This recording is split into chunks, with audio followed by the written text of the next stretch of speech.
Okay, so a mistake I made is the jump troops are coming down here without their transport ship. And these are the locations where I'm landing everybody, which is probably not too smart because I'm landing right next to the beacons, which can shoot at me, and the planetary defense that can shoot at me. So how this operates is we'll start from here, and this transport ship is trying to land there. So I'm within range of this beacon, which has a range of 3 hexes, and this planetary defense, which looks like it has a support range of 5. So both of those guys are going to take a shot at this guy. I think I can combine my shots here, so that would be a support strength of 18. So the looking at the chart, the differential would be on the 16 part here, I think. No, 8. It would be 8. I have a defensive 8. These transport ships have a defensive 8, so I have a total attacking power of 18, right? Yeah, 18. So that would be 10. So that would be on the 8 chart. So I would roll on that, and that is not right. I would roll on the space combat table here. So let's do this one for each of these guys. So my planetary defense guy, he's a strength of 10, shooting an 8. That looks like I'm a +2. Let's see what happens with that one. I rolled a 2, which would be neutralized. So I neutralized this transport ship, which means when all these guys hop out, they're going to also be neutralized. So that the beacon's firing at even odds. It's the strength 8. The ship is strength 8. So that would be on the 0. And I rolled a 1 on the 0 chart, which means eliminated. So this could be a very quick game. This transport ship was neutralized and then eliminated, and the Neronian regular battalion was eliminated with it. So in fact, it was not very smart to land those guys right next to the beacons and stuff. I want to try to knock out the beacons, but this is probably not the way to do it. So now we're going to do this ship here. It's in range of a beacon, a support unit, and a well, the transportation thing doesn't shoot at him, but my regular guy can shoot too. So, but I don't think they can shoot in this phase. But anyway, we're going to do the beacon first, even odds. I rolled a 1, which eliminated that guy. So now that ship is, and all his crew is eliminated. I'm right next to a beacon here too. So let's see how unwise that was. I rolled a 6, so nothing happened. So that's good. But then I have planetary defense to do on the +2. And I rolled a 3, which means everybody's neutralized. That comes out of this ship here. So that is all neutralized. Over here, this beacon is going to fire. Even odds, nothing happened. The planetary defense is going to fire. A 2 is neutralized. So this guy is neutralized. And this is just turn 1, not looking good for the Neronians. This guy is in range of planetary defense, and there is no beacon up here. So planetary defense is going to take a shot at him.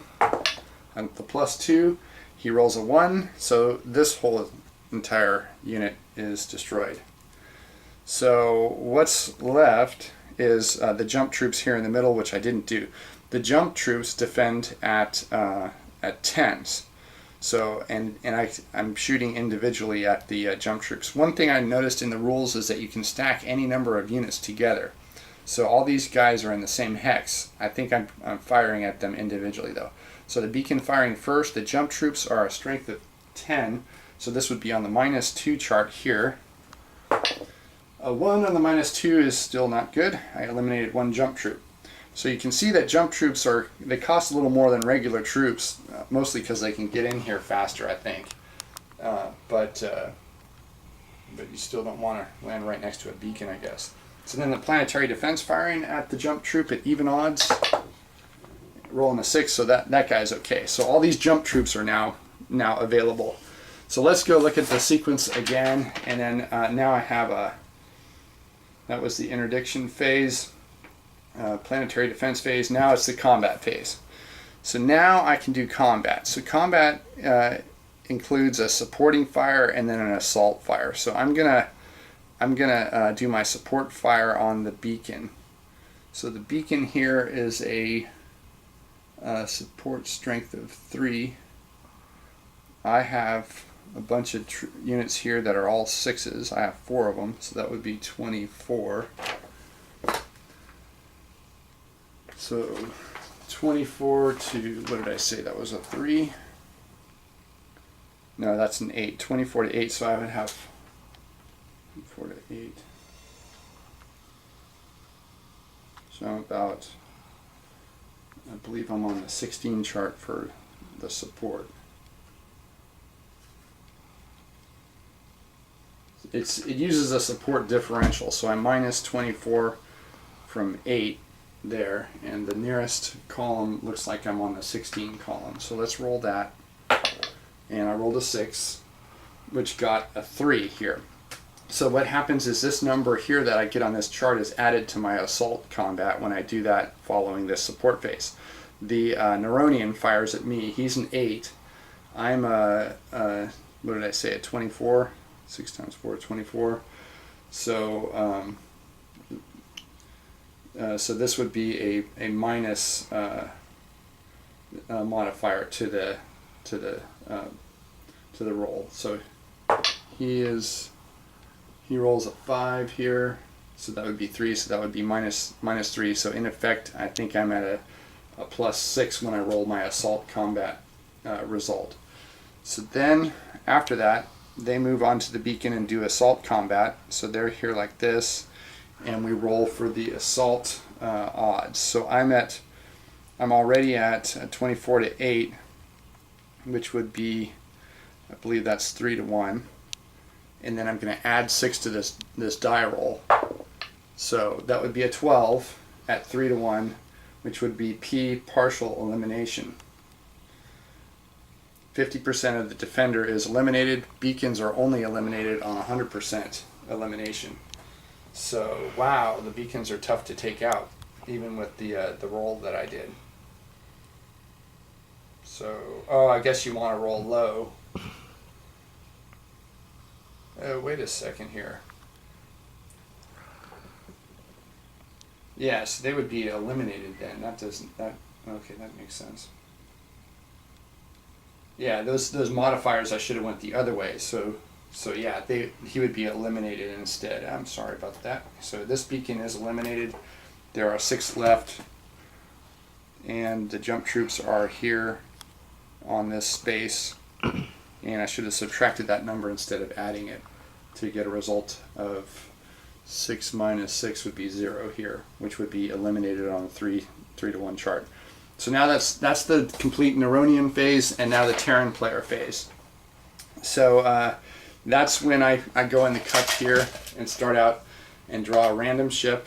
I drew a destroyer. He's in the Sol system. And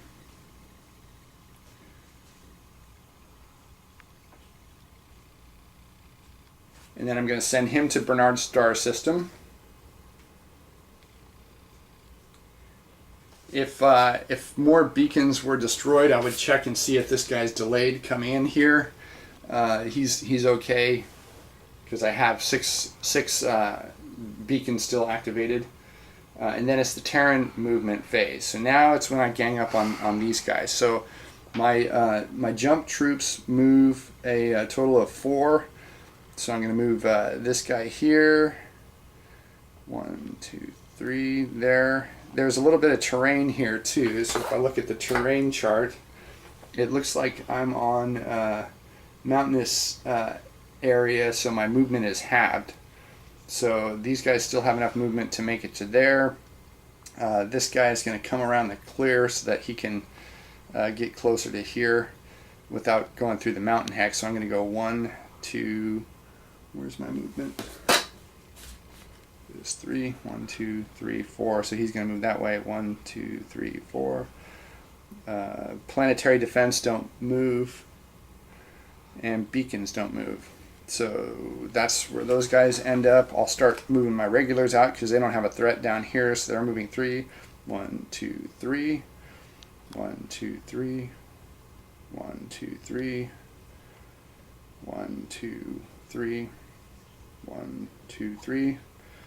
And the support guy, he's on some sort of terrain here, which looks like it's a lava basin. Lava basin is 1 movement point still though, so 1, 2. And then I'll move these guys here. Still moving out of, looks like lava basin. Planetary defense cannot move. Those guys will move like so.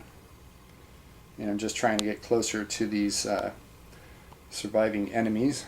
This is going to be a short game anyway because I landed too close to these beacons, so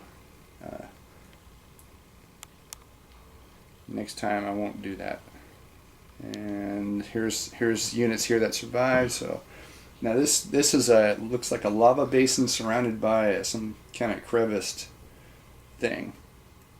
No effect on my movement though, so I'm going to move here. I'm going to move 1, 2, 3 to here, to here, here, here, actually here. These guys are going to start coming forward. 1, 2, 3, 3, here, here, here, here. Okay, that's enough for movement. So now we do some combat. So actually what I forgot to do is we'll leave this ship here, but these regulars all can hop out of this ship, but they're all neutralized too because the ship was neutralized. So we'll just put them here like that. We'll put the ship here. Same for here. All these regulars are out. We'll put them here, and we'll put the ship here. So so now it's my ground combat phase. I'm going to fire my regular unit at the jump units here. The jump units are now support of, this would be support combat. The jump units are 6s, and my regulars are, looks like, support strength of 3. So their support value is 2. So I would be at even, let's see, I'm a 3, they're a 2, I would be at +1. So range of 1, looks like I have my regular troop here at range of 1 is firing at one of their jump troops. He rolled a 6, so that's no effect. And that's actually -1, so that's a bonus for him. My jump troops here, the 3 of them firing at, they have no support strength, so they don't fire in the support phase. The Terran player has a support phase of 0 with his jump troops, so he doesn't fire either. So now it's the assault phase. These guys are going to pile on here and do some attacks, and this guy's going to pile on here. So all of these guys are on the same hex. I'm going to make this hex, I'm going to put a marker on this hex so I know which hex I'm doing this ground combat in. So I have 4 Terran jump troops, and I have 3 of my jump troops, and I have 1 of my regular troops.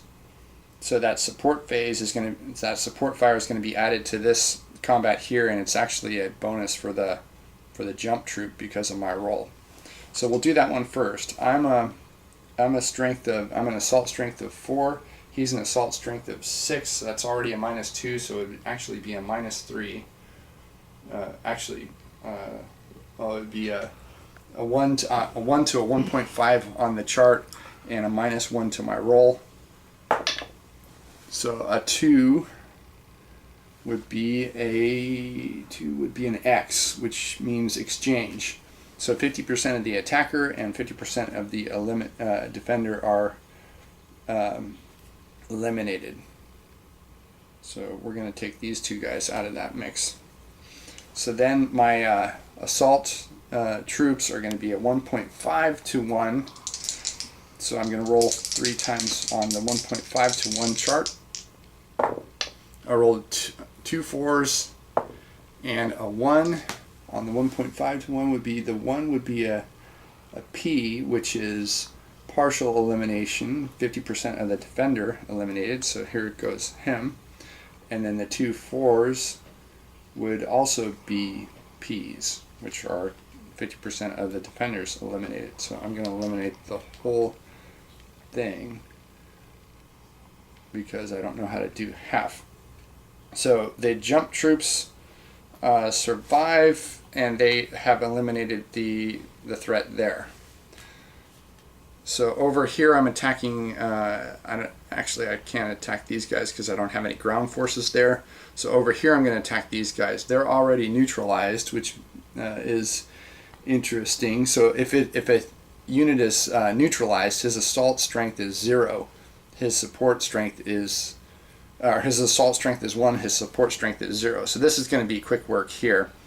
So I have some regular troops here, and I have a support unit here. So I'm going to fire with my support first. Support combat. This support unit has a range of 2 and a strength of 8. So I'm going to fire at one of his neutralized units, and the support differential would be +6. I rolled a 2 on the +6, which would be a 3. So I'm adding 3 to my assault combat this phase for this. So then I'm going to go ahead and assault this guy. Actually, I can fire a support with this guy. He's a support of 3, and he rolled a 4. So, and he'll go for, he'll attack the stack there. So there are 1, so that would be 5 units there. Are 1, 3, so he'd be 4 would be have no effect. So the support fire was done. It makes a modifier to my roll. So my regular is going to hop on this stack, and then these guys can hop on there too, and these guys will assault. And so I have a 12. No, I have a 16, and he's got 5. 16 to 5 would be a 3 to 1. So I'm going to roll 1 3 to 1 roll here, adding the support that I've already done, which would be a minus modifier. So that would be a total of -1, which would be eliminated. So this stack is eliminated on the chart. So that's it for the first turn of Barnard's star. Then I would shift this to turn 2 and go through the chart, and then some of these guys would recover. We would have more space combat, and we would go on. And I know I've done some of this stuff wrong, but that's from the initial reading of the rules and setting it up and just going through it quickly and making a video on it. But I saw there was no video on Barnard's star, so I thought I would do it. If you're interested in this game, I would say to download it and play it. Thank you very much.